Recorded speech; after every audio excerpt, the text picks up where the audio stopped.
Isang mapagpalang araw po sa ating lahat. Ako po si Charles at welcome po sa aking daily devotion. Atin pong itutuloy ang series na Intimacy with God. Alone time with God. Atin tatalakayin ang talatang Mark chapter 1 verse 35. Ang sabi rito, very early in the morning, while it was still dark, Jesus got up, left the house, and went up to a solitary place where he prayed. So, sinasabi dito na yung ginagawa ng ating Panginoong Jesucristo nung siya ay nabubuhay pa, no? Na pupunta siya, na gumigising siya sa umaga, sa araw, tapos pupunta siya sa isang tahimik na lugar para kausapin ang ating Diyos or mag-fellowship sa ating Ama, no? So, punta tayo sa unang teaching. Sabi rito, Jesus is the most intimate with God. So, kung meron mang tao na pinakang malapit sa Panginoon or pinakang mayroong connection sa Panginoon, ay walang iba 'yon kundi ang ating Panginoong Jesucristo, no. So, dahil kumbaga meron silang connected sila sa isa't isa, pinakang dito sinasabi na si Jesus is may intimacy sa ating Panginoon na sinasabi kanina na lahat ng ginagawa ng ating Panginoon ay ikinalulugod. Lahat ng ginagawa ni Jesus, ni Kristo, ay ikinalulugod ng ating Panginoon. Ano? So, punta tayo sa ikalawang teaching. Ang sabi, Jesus is our example alone with God.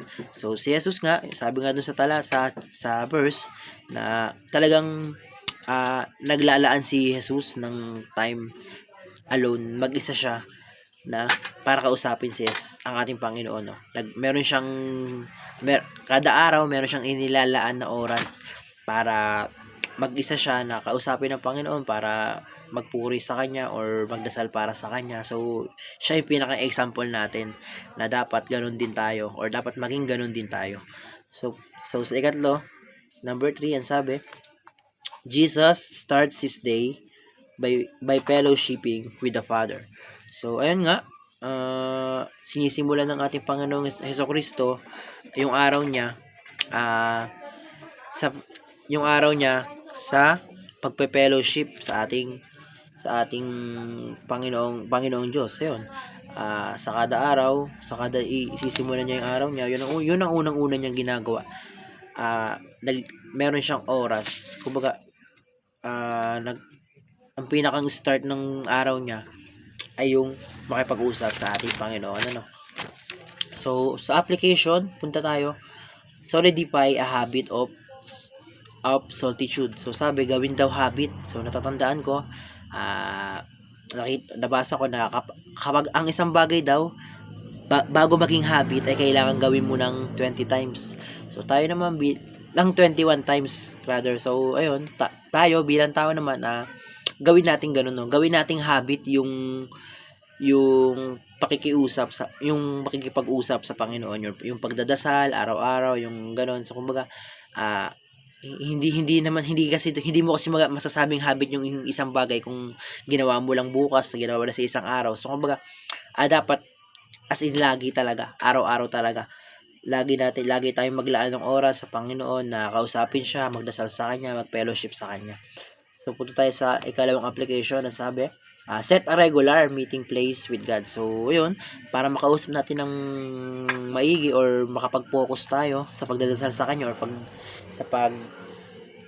pakikipag-usap sa Kanya, mag-set tayo ng lugar na kung saan ay walang ingay or walang distraction, para kumbaga maging mas focus tayo at maging sa puso yung pakikipag-fellowship natin sa ating Panginoon, yung pakikipag-usap natin sa Panginoon.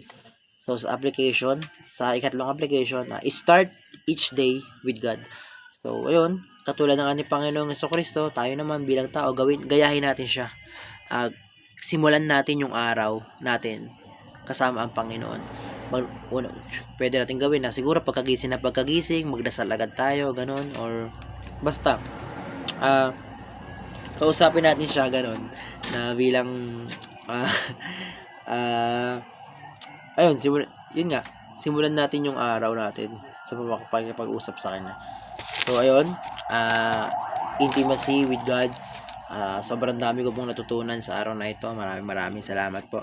And glory to God.